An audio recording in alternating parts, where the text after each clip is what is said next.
Bonjour à tous, merci de me rejoindre aujourd'hui pour ce nouveau passage de lecture d'un cours en miracle. On est toujours sur le chapitre 4 et c'est un passage qui fait suite au précédent évidemment et qui s'intitulait Tuer le royaume de Dieu. Voilà, c'était un passage assez intense qui faisait clairement euh, le parallèle entre l'ego et la réalité de l'Esprit Saint et en fait, intrinsèquement, de manière naturelle et permanente, nous sommes le royaume de Dieu. Donc je t'invite à aller voir cet épisode et puis, de toute façon, tu peux les regarder dans l'ordre que tu veux. Le message d'un cours en miracle revient principalement à la même chose. Nous sommes amour. Rien de réel ne peut être menacé et rien d'irréel n'existe. En cela réside la paix de Dieu. Donc c'est un concept qui est assez radical, assez tranché, bien en même temps, quand on le comprend, quand on ose plonger dedans et remettre en question ce sur quoi on a bâti notre existence, notre vie, à travers les filtres de l'ego, eh bien on s'aperçoit que derrière règne une impeccabilité, une justesse, et puis le cours est, je trouve, tellement bien écrit. C'est un baume, en tout cas pour moi, pour mon cœur, pour mes oreilles, à lire et à ressentir. Et c'est pour ça que depuis quelques semaines, j'apprécie vraiment ces rendez-vous du dimanche et vous partagez des moments de lecture qui sont suivis, je vous le répète, pour le format de quelques questions-réponses que je choisis en fonction de ce que vous m'envoyez. Vous pouvez le faire par email ou dans les commentaires. N'hésitez pas, c'est un vrai plaisir.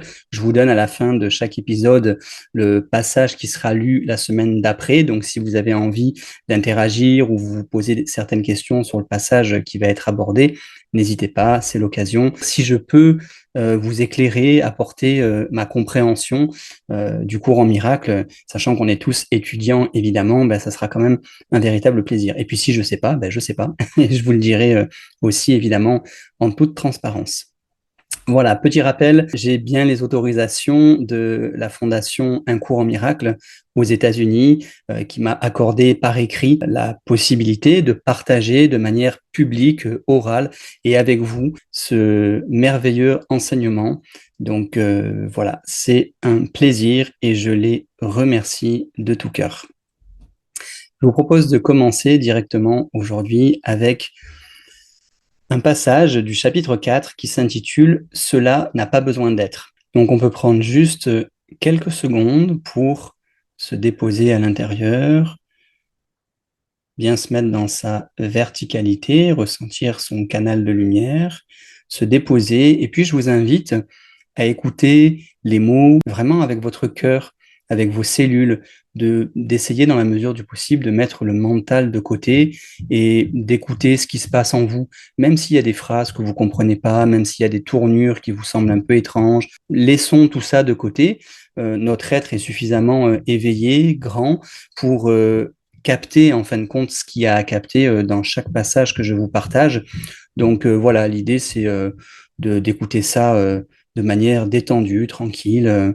Et s'il n'y a pas une pleine compréhension lors de cette première écoute, sentez-vous libre de réécouter chaque passage. Je mets les chapitres dans la description, donc vous pouvez revenir sur un passage précis ou éventuellement avoir le livre à côté et lire en même temps que moi. Voilà, sentez-vous libre. En tout cas, il n'y a pas de pression. Sachez que tout est juste, tout est parfait. Donc, il n'y a pas à se blâmer de ne pas comprendre. C'est un enseignement qui est rigoureux, qui demande de la patience, qui demande beaucoup de lâcher prise. Donc, c'est OK. Voilà.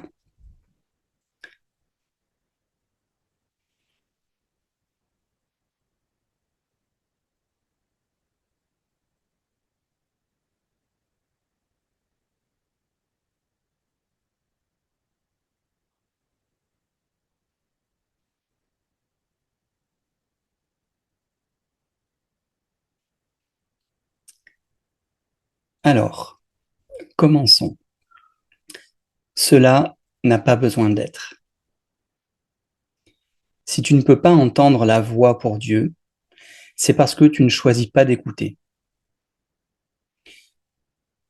Que tu écoutes en fait la voix de ton ego, cela est démontré par tes attitudes, tes sentiments et ta conduite.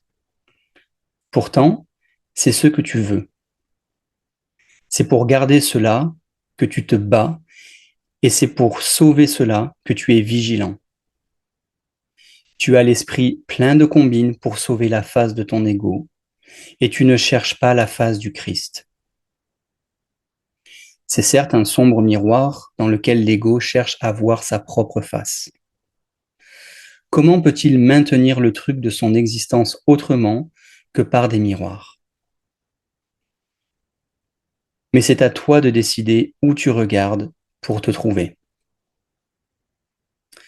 J'ai dit que tu ne pouvais pas changer d'esprit en changeant de conduite, mais j'ai dit aussi, et maintes fois, que tu peux changer d'esprit. Quand ton humeur te dit que tu as mal choisi, et c'est ainsi chaque fois que tu n'es pas joyeux, alors connais que cela n'a pas besoin d'être.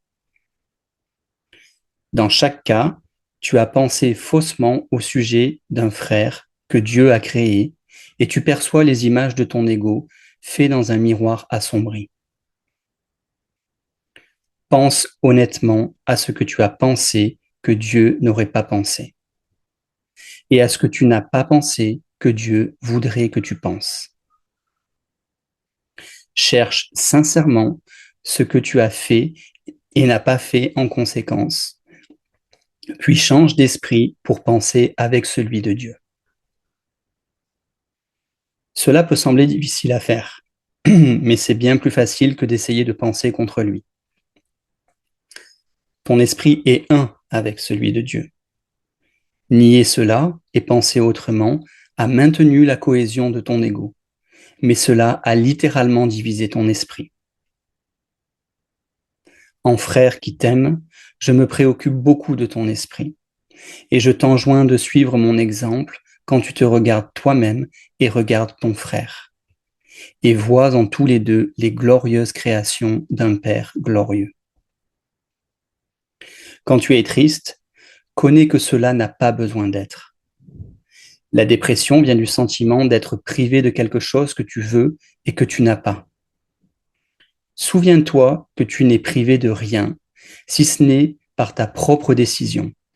Quand tu es anxieux, rends-toi compte que l'anxiété vient du caractère capricieux de l'ego et connais que cela n'a pas besoin d'être. Tu peux être aussi vigilant contre les dictats de l'ego que pour eux. Quand tu te sens coupable, souviens-toi que l'ego a bel et bien violé les lois de Dieu, mais pas toi. Les péchés de l'ego, laisse-les-moi. C'est à cela que sert l'expiation. Mais l'expiation ne peut pas te délivrer jusqu'à ce que tu changes d'esprit à propos de ceux que ton ego a blessés. Tant que tu te sens coupable, c'est ton ego qui commande. Parce que seul l'ego peut éprouver de la culpabilité. Cela n'a pas besoin d'être. Surveille ton esprit pour déceler les tentations de l'ego et ne le laisse pas te tromper. Il ne t'offre rien. Quand tu auras abandonné cette désinspiration volontaire, tu verras comme ton esprit peut se concentrer, s'élever au-dessus de la fatigue et guérir. Or, ta vigilance n'est pas assez grande à l'encontre des demandes de l'ego pour t'en désengager. Cela n'a pas besoin d'être. L'habitude se prend facilement de t'engager dans la voie vers Dieu et ses créations, si tu refuses activement de laisser ton esprit s'égarer. Le problème n'est pas la concentration, c'est la croyance que personne, y compris toi, ne vaut un effort constant. Range-toi avec constance de mon côté contre cette tromperie et ne permets pas que cette piteuse croyance te fasse reculer. Les découragés ne sont d'aucune utilité ni à eux-mêmes ni à moi, mais seul l'ego peut être découragé. As-tu déjà réellement pensé au nombre d'occasions que tu as, elles, de te réjouir et au nombre de celles que tu as refusées? Il n'y a de limite au pouvoir d'un fils de Dieu, mais il peut limiter l'expression de son pouvoir autant qu'il choisit de le faire. Ton esprit et le mien peuvent s'unir et dissiper ton ego, libérant la force de Dieu dans tout ce que tu penses et fais. Ne te contente pas de moins que cela et refuse d'accepter toute autre chose pour but. Surveille ton esprit attentivement pour déceler toute croyance qui entrave son accomplissement, puis écarte-toi d'elle. Juge de ton succès en cela par tes propres sentiments, car cela est le seul bon usage du jugement. Le jugement, comme toute autre défense, peut être utilisé pour attaquer ou pour protéger, pour blesser ou pour guérir. L'ego devrait être porté au jugement et l'a trouvé insuffisant. Sans ton allégeance, ta protection et ton amour, l'ego ne peut exister. Qu'il soit jugé véritablement, et tu dois lui retirer allégeance, protection et amour.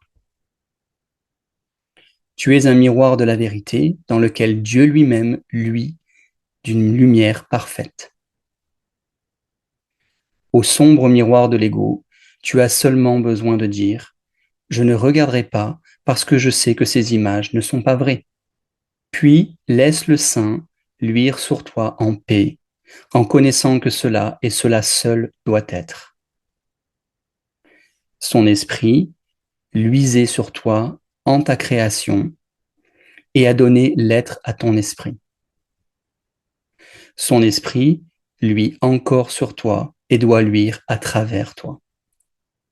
Ton ego ne peut pas l'empêcher de luire sur toi, mais il peut t'empêcher de le laisser luire à travers toi. Le premier avènement du Christ n'est qu'un autre nom de la création, car le Christ est le Fils de Dieu. Le second avènement du Christ ne signifie rien de plus que la fin du règne de l'ego et la guérison de l'esprit. J'ai créé pareil à toi dans le premier, et je t'ai appelé à te joindre à moi dans le second. Je suis en charge du second avènement, et mon jugement, qui n'est utilisé que pour la protection, ne peut pas être faux parce qu'il n'attaque jamais. Le tien peut être si distordu que tu crois que j'ai fait erreur en te choisissant. Je t'assure que cela est une erreur de ton ego. Ne fais pas celle de le prendre pour de l'humilité. Ton ego essaye de te convaincre qu'il est réel et que je ne le suis pas. Parce que si je suis réel, je ne le suis pas plus que toi. Cette connaissance, et je t'assure que c'est la connaissance, signifie que le Christ est entré dans ton esprit et l'a guéri. Je n'attaque pas ton ego. Je travaille avec la partie supérieure de ton esprit, qui est la demeure du Saint-Esprit, que tu sois endormi ou éveillé, tout comme l'ego travaille avec la partie inférieure de ton esprit, qui est sa demeure. Je suis ta vigilance en cela, parce que ta confusion est trop grande pour que tu reconnaisses ton propre espoir. Je ne fais pas erreur. Ton esprit choisira de se joindre au mien et ensemble nous sommes invincibles. Toi et ton frère finirez par vous assembler en mon nom et votre santé d'esprit sera rétablie. J'ai ressuscité les morts en connaissant que la vie est un attribut éternel de tout ce que le Dieu vivant a créé. Pourquoi crois-tu qu'il m'est plus difficile d'inspirer les désinspirés ou de stabiliser les instables? Je ne crois pas qu'il y ait un ordre de difficulté dans les miracles. Toi, si. J'ai appelé et tu répondras. Je comprends que les miracles sont naturels parce que ce sont des expressions d'amour. Que je t'appelle, cela est aussi naturel que ta réponse et aussi inévitable.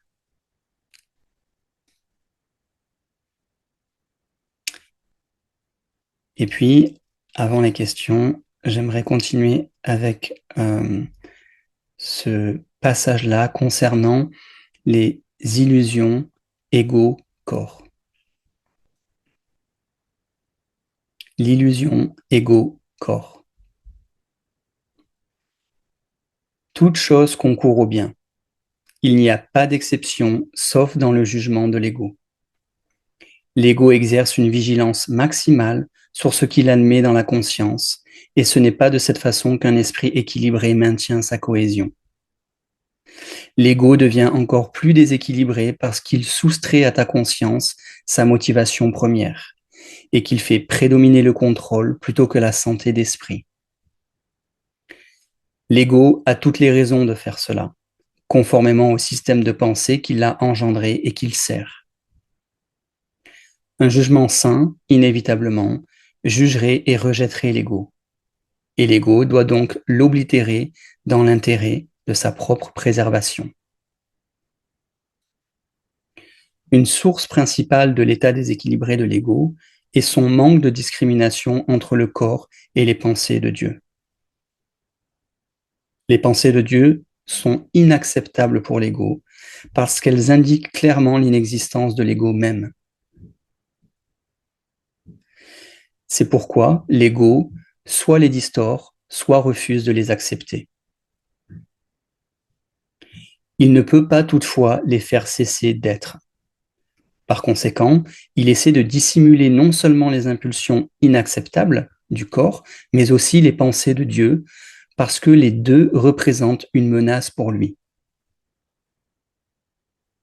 Se souciant principalement de sa propre préservation face à la menace, l'ego les perçoit comme étant les mêmes. En les percevant comme les mêmes, l'ego tente de se sauver d'être balayé, ce qu'il serait sûrement en présence de la connaissance. Tout système de pensée qui confond Dieu et le corps doit être insane. Or, cette confusion est essentielle pour l'ego, qui ne juge qu'en fonction de la menace ou de la non-menace contre lui. Dans un sens, sa peur de Dieu est au moins logique, puisque la seule idée de lui dissipe l'ego. Mais la peur du corps avec lequel l'ego s'identifie si étroitement n'a absolument aucun sens. Le corps est la demeure de l'ego, de par son propre choix.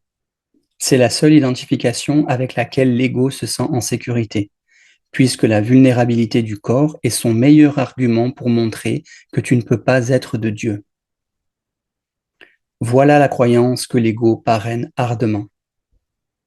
Et pourtant, l'ego est le corps, parce qu'il ne peut l'accepter comme une assez bonne demeure pour lui. C'est là que l'esprit devient vraiment tout étourdi. L'ego lui ayant dit qu'il fait vraiment partie du corps et que le corps est son protecteur, voilà qu'il dit aussi à l'esprit que le corps ne peut pas le protéger. Alors l'esprit demande: où puis-je obtenir protection? À quoi l'ego répond: tourne-toi vers moi. Mais l'esprit, non sans raison, rappelle à l'ego qu'il a lui-même insisté sur son identification avec le corps, de sorte que rien ne sert de se tourner vers lui pour être protégé. À cela, l'ego n'a pas de vraie réponse, parce qu'il n'y en a pas. Mais il a une solution typique. Il oblitère la question du champ de la conscience. Une fois sortie de la conscience, la question peut provoquer, et de fait provoque un malaise, mais elle ne peut pas trouver de réponse parce qu'elle ne peut pas être posée. Voilà la question qui doit être posée. Où puis-je obtenir protection? Cherchez et vous trouverez. Ne signifie pas que tu doives chercher aveuglément et désespérément quelque chose que tu ne reconnaîtrais pas. Une recherche signifiante est une recherche entreprise consciemment, consciemment organisée et consciemment dirigée. Il faut que le but soit formulé clairement et gardé à l'esprit. Apprendre et vouloir apprendre sont inséparables. Tu apprends le mieux quand tu crois que ce que tu essaies d'apprendre a de la valeur pour toi. Toutefois, ce n'est pas tout ce que tu veux apprendre qui ait une valeur durable.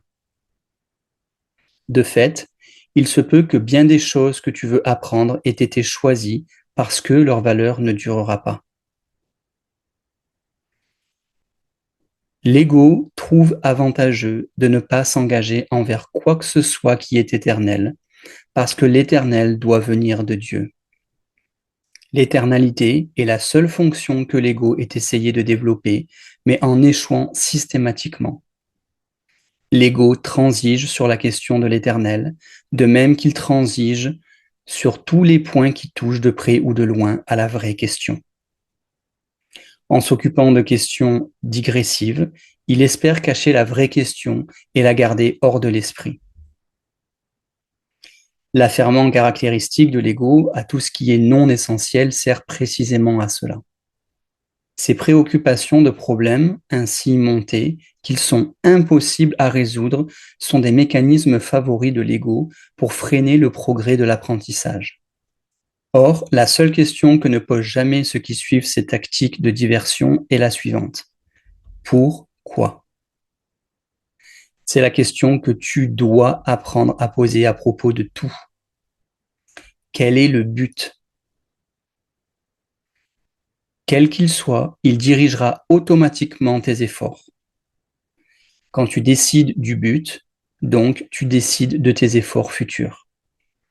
Et cette décision restera effective à moins que tu ne changes d'esprit. Voilà pour le passage que je souhaitais vous partager aujourd'hui. Je vous propose maintenant de passer aux questions que j'ai retenues concernant ce passage. Et puis, je vous proposerai également une réflexion que j'ai écrite sur ce passage et qui nous laissera glisser dans quelques minutes de méditation en silence et qui nous permettra de bien ressentir et intégrer ce passage partagé avec vous aujourd'hui. Alors, la première question concerne justement le titre de ce passage. Cela n'a pas besoin d'être. Qu'est-ce que ça signifie vraiment ? Alors peut-être vous l'avez bien compris et cerné dans le passage, mais je vais vous apporter quelques éléments de réponse. C'est vraiment une phrase qui est clé de la libération immédiate. En fait, le cours nous dit que chaque fois qu'on n'est pas joyeux, qu'on est triste, anxieux, coupable ou déprimé, c'est le signe que nous avons fait le choix d'écouter la voix de l'ego plutôt que la voix pour Dieu. Donc, la bonne nouvelle, et c'est ce qui fait aussi la radicalité du cours, c'est que on peut changer d'état d'esprit, on peut passer d'une perception erronée, illusoire, à une perception juste. On peut changer d'esprit tout de suite, maintenant. C'est un peu, pour vous donner une image, comme lorsqu'on écoute une station de radio qui diffuse une musique que l'on n'entend pas très bien ou qui est vraiment pas à notre goût, voire discordante, angoissante, ou dans un style musical qu'on n'apprécie pas du tout. Et c'est comme si on croyait que c'était la seule station disponible. En fait, le cours nous rappelle qu'on peut changer de fréquence à tout moment. Il suffit simplement de tourner le bouton. Donc, cela n'a pas besoin d'être signifie que cette souffrance n'est pas réelle et elle n'est pas inévitable. On peut à chaque instant choisir autrement, différemment.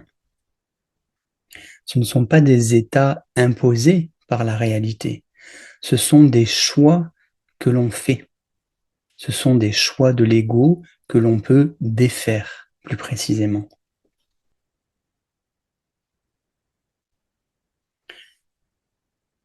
Le pouvoir est simplement dans notre capacité à changer d'esprit.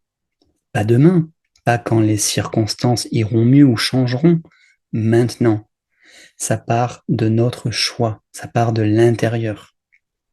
Ce qui se manifeste en apparence en extérieur est vraiment le résultat de la fréquence que l'on génère, que l'on vibre. Ça peut paraître une phrase un peu New Age, mais c'est une réalité. On expérimente des champs fréquentiels et qui sont en dehors du temps et de l'espace. C'est pour ça d'ailleurs que cet enseignement s'appelle un cours en miracle. Le miracle, c'est le changement de perception de l'esprit, mais qui peut se faire de manière instantanée. D'ailleurs, vous avez peut-être autour de vous, ou lu dans des livres, ou vu dans des médias, que des changements d'état de conscience, des changements d'état physique qui sont parfois bouleversants, qui parfois dépassent l'entendement de l'esprit, de l'ego, sont bien réels. Il y a des gens qui ont guéri de maladies incurables en quelques secondes, du jour au lendemain. Il y a des gens qui ne marchaient plus, qui se sont mis à remarcher. C'est arrivé des centaines de fois, des milliers de fois sur la planète. Et tous ces changements de conscience sont issus d'une seule et même chose, le miracle, qui est l'expiation, la correction de la vue de l'esprit. Tout remonte en fait à ça. Et c'est dans ce sens-là qu'il est dit dans ce paragraphe que cela n'a pas besoin d'être. Ça sous-entend que la souffrance n'a pas besoin d'être. Ce n'est pas inhérent à la condition humaine.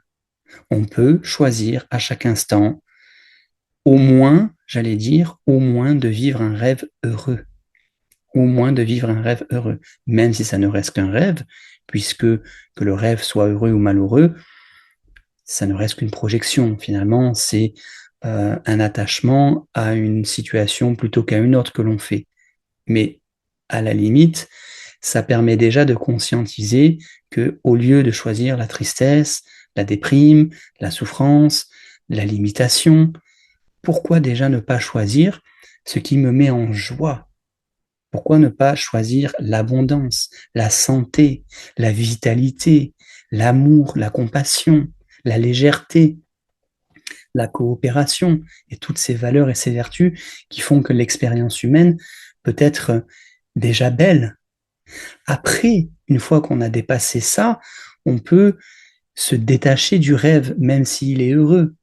Mais quand on est au fond du gouffre, qu'on est malheureux, ça ne serait pas vraiment correct à ce moment-là de se dire de toute manière, c'est qu'une illusion, mon corps et ce monde n'existent pas, donc peu importe que je souffre, c'est pas grave, c'est pas réel. Le corps envoie des signaux, l'esprit envoie des signaux que le trouble et la malperception sont vraiment fortes quand ça va pas. Il envoie les mêmes signaux que ça va pas quand le rêve est heureux, puisque ça reste un rêve et ça reste une illusion. Mais d'autant plus quand on va pas bien, quand on souffre, quand on est mal, les signaux sont encore plus forts. Donc au moins rétablir ce niveau-là de, de bien-être, de bonne santé, de vitalité, etc. Et puis une fois qu'on est dans un rêve heureux, que tout va bien à tous les niveaux, là on peut commencer à se détacher, à se désidentifier de ce rêve également. Mais voilà, c'est une progression qui peut-être, elle vaut ce qu'elle vaut, sûrement pas grand-chose au vu de l'illusion. Il y a l'illusion et il y a le réel. Pour le coup, en miracle, que le rêve soit heureux ou malheureux, ça n'importe pas. C'est un rêve. Que ce soit un rêve ou un cauchemar, c'est pas réel, ça n'importe pas. Mais on s'entend. Derrière l'écran, vous croyez à l'écran, vous croyez me voir, vous vivez quelque chose dans votre quotidien. Donc bien sûr que c'est important, bien sûr que c'est à considérer. J'ai discuté avec une amie récemment qui s'était fait mordre par un chien par inadvertance, voilà, en balade avec son chien et un autre chien. Et elle avait même un croc sur le nez et elle me dit non mais ça vient de m'arriver mais là c'est pas grave, c'est pas grave, de toute façon je mets en place la pensée du cours et tout ça n'est pas réel et tout va bien. Je disais attention, euh, c'est ce que tu viens de vivre, tu viens de me le partager, donc pour toi, c'est une forme de réalité. Ce n'est pas à nier. Nier le corps et nier l'expérience que l'on a, pour moi, ne me semble pas forcément juste. C'est pour ça que je vous ai dit juste précédemment que passons d'un rêve malheureux, d'un cauchemar, à un rêve heureux, avant peut-être de continuer l'ascension en prenant conscience que de toute manière, ce n'est qu'un rêve. Mais il y a pour moi une forme, elle vaut ce qu'elle vaut encore une fois, mais de progression. Et ne pas s'illusionner, ne pas s'échapper, ne pas créer de fuite en dehors de la réalité. Entre guillemets, réalité, on s'entend, puisque c'est une illusion. Mais quand on le vit dans son corps et qu'on y croit, ben, c'est important de le considérer. Voilà.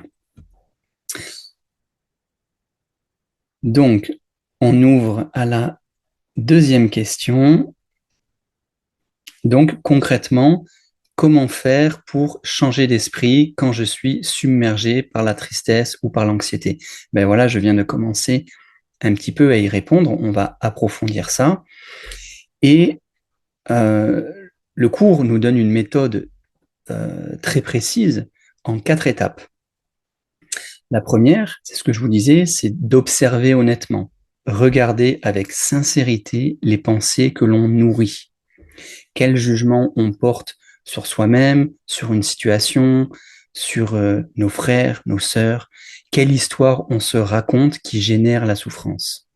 Donc, premièrement, observer honnêtement, faire un état des lieux clair, lucide. La deuxième chose, c'est reconnaître la source. Quand nous sommes tristes, c'est qu'on croit être privé de quelque chose. Quand nous sommes anxieux, c'est que l'ego veut contrôler. Quand on se sent coupable, c'est simplement l'ego qui règne. Donc déjà, nommer. C'est mon ego qui parle, c'est pas moi. Ça, c'est important. Encore une fois, de clarifier, de reconnaître la source. Et puis, on arrive à la troisième étape, le basculement. Décider autrement. Se souvenir que l'on n'est privé de rien et que ce n'est qu'une décision, que l'on peut changer de décision, prendre une autre décision. On a à un moment donné choisi d'écouter l'ego, mais on peut à tout moment choisir d'écouter le Saint-Esprit. C'est un acte de volonté et pas de circonstance. Et puis, le cours nous invite à cette quatrième étape, c'est demander de l'aide. Chercher sincèrement ce que l'on a fait et ce que l'on n'a pas fait en conséquence, et puis changer d'esprit pour penser à nouveau avec Dieu. Le cours est clair à ce sujet. On ne peut pas le faire seul. Mais quand nous émettons un appel sincère, un seul appel, sans équivoque, l'aide vient.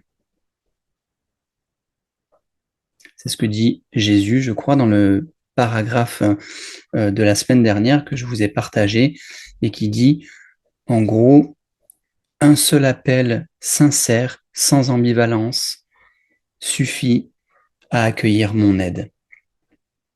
En fait, il faut faire le choix de manière claire et entière. Et à ce moment-là, l'aide arrive. Donc, demandez de l'aide. Concrètement, pour vous donner un exemple, je pense que c'est assez clair, mais quand nous sommes anxieux, par exemple, avant, je ne sais pas moi, une réunion importante, une rencontre importante, au lieu de ressasser des peurs, de se dire je ne vais pas y arriver, de générer des pensées de non-confiance en soi, etc., on peut choisir de penser avec Dieu et se dire quelle pensée de paix puis-je avoir maintenant? Et tu attends la réponse et tu laisses venir. Donc bien sûr, c'est de la pratique et qui demande de la répétition. Et plus on le fait, et plus le changement devient naturel. On, on réentraîne l'esprit à penser. Et c'est un aspect fondamental du cours. C'est un cours qui nous apprend et nous réapprend à penser de manière droite, de penser avec un esprit sain, depuis l'Esprit Saint. Donc dans des situations compliquées, des appréhensions que l'on peut vivre à tout niveau, prendre du recul, se déposer à l'intérieur et demander comment on peut être aidé par le Saint-Esprit, comment Jésus peut nous accompagner dans ce cheminement intérieur et nous faire ressentir la pensée divine. Voilà pour cette question. Et donc la troisième qui nous dit, alors le passage dit que l'ego oblitère la question du champ de la conscience. Quelle est cette vraie question que l'ego ne veut pas que nous posions? Alors ça, c'est sur la fin du passage et c'est très intéressant parce que c'est en lien avec la réflexion que je vais vous partager après. La réponse, c'est que le cours nous révèle quelque chose de fascinant. L'ego maintient son règne en nous empêchant de poser la vraie question. Et la vraie question dans ce passage, elle est: où puis-je obtenir protection? En fait, pourquoi l'ego il cache cette question? Tout simplement parce qu'on l'a vu dans le texte, il n'a pas de réponse. On peut observer son stratagème. L'ego nous dit: tu es un corps, et le corps est fragile, vulnérable et mortel. Puis il dit: le corps est ton protecteur, donc identifie-toi à lui pour être en sécurité. Mais ensuite, l'ego montre toutes les menaces contre le corps: la maladie, le vieillissement, la mort, etc. Alors, il est dit dans le passage, l'esprit se demande logiquement: mais si le corps ne peut pas me protéger, où trouver protection? Et l'ego répond: tourne-toi vers moi. Mais c'est l'ego lui-même qui t'a identifié au corps vulnérable. Donc en fait, c'est un cercle vicieux, littéralement. Et c'est là que l'esprit devient tout étourdi, pour reprendre l'expression du cours. Il sent qu'il y a une faille dans le raisonnement, mais il ne peut pas la voir. Donc la solution de l'ego, c'est effacer la question de la conscience, te noyer dans l'affairement, les préoccupations, les problèmes impossibles à résoudre, et nous garder occupés à des questions digressives pour ne jamais nous poser la question. Puisque la vraie réponse est simple: nous ne sommes pas un corps, nous sommes l'esprit créé par Dieu, éternel et invulnérable. Donc notre protection vient de cette véritable nature que nous sommes, pas de l'ego. Et puis le cours nous invite à une deuxième question essentielle. Pourquoi? En 2 mots. Quel est le but? Et chaque fois qu'on se sent agité, perdu ou en lutte, on peut demander: mais pourquoi est-ce que je fais cela? Quel but suis-je en train de servir? Et si le but vient de l'ego, eh bien nous n'avons qu'à choisir un autre but, changer de but et choisir Dieu.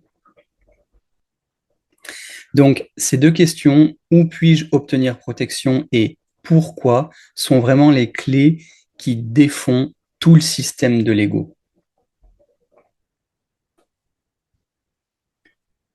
Et puis je vous invite maintenant à passer dans la réflexion qui va initier quelques minutes de méditation en silence.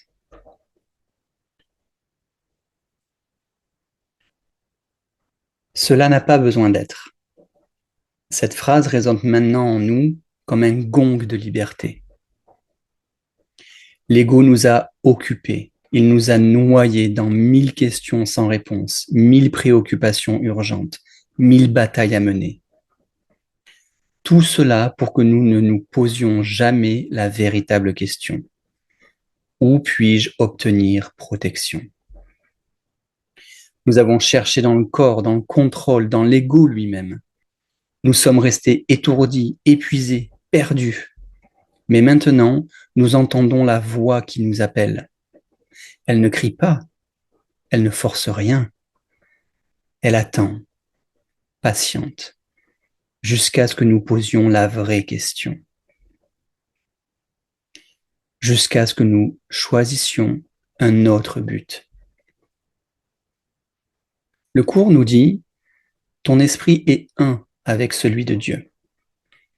Cette unité n'a jamais été brisée. Ce que tu as pris pour une séparation n'était qu'un choix de regarder dans le sombre miroir de l'ego. Mais tu peux changer d'esprit. Maintenant. Pas parce que tu as tout compris, pas parce que tu es devenu parfait, mais simplement parce que tu le veux vraiment, sans ambivalence. Un seul appel sans équivoque, et l'aide vient. Alors respirons ensemble, déposons les combines de l'ego, cessons de défendre ce qui n'a jamais été réel, et demandons, où puis-je obtenir protection? Et laissons la réponse nous toucher, pas par des mots, mais par la paix. Finalement, la protection est déjà là. Elle a toujours été là. C'est notre véritable nature. Nous sommes l'esprit, créé par Dieu, éternel, invulnérable. Cela n'a jamais cessé d'être vrai, même quand nous l'avons oublié. C'est dans le silence de ces prochaines minutes que je t'invite à te laisser habiter par cette vérité.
Je te remercie pour ce moment partagé aujourd'hui. J'espère que ça t'a plu et que ça t'aide à peut-être penser différemment, à te reconnecter à ta vraie nature. Je t'invite à me laisser un mot dans les commentaires ou des questions si tu en as. Et puis, je serai ravi de vous retrouver la semaine prochaine, dimanche prochain, pour un autre passage de lecture qui sera intitulé Les récompenses de Dieu. Donc, si tu as le livre Un cours en miracle, tu peux te référer à cette section qui est dans le 4e chapitre. Et puis, si à sa lecture, tu as envie, besoin de poser des questions, de partager, tu peux le faire dans les commentaires. Ça sera un vrai plaisir de te lire. D'ici là, prenez bien soin de vous. Je vous souhaite une excellente semaine et à très bientôt.